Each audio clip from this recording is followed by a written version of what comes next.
আমি স্বপ্নজা Chakraborty, occupational therapist. আজকে occupational থেরাপিতে আসা তিনটে সবচেয়ে কমন প্রবলেম নিয়ে আমি কথা বলবো। প্রথম, হাইপার অ্যাক্টিভিটি। দ্বিতীয়, ইম্পালসিভিটি। এবং তৃতীয়, ইনঅ্যাটেনশন। হাইপার অ্যাক্টিভিটি মূলত একটি সেন্সারি প্রবলেম। এক্ষেত্রে হাইপার অ্যাক্টিভিটির সঙ্গে এক্সেসিভ মোটর মুভমেন্ট, এক জায়গায় না বসা, স্থির না হওয়া জড়িত। ইম্পালসিভিটি, এটা মেনলি সেলফ কন্ট্রোল এবং ব্রেনের অনেক আগে রিয়াক্ট করে দেওয়ার একটি সমস্যা।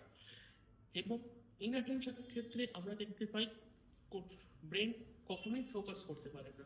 এই প্রবলেমটি মূলত কগনিশনের সঙ্গে রিলেটেড।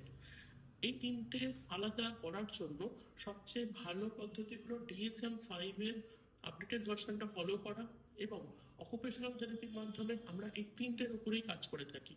একটা গাইডেড ইন্টারভেনশন আপনাদের বাচ্চাকে এই সমস্ত অসুবিধা থেকে কাটিয়ে উঠতে সাহায্য করতে পারে।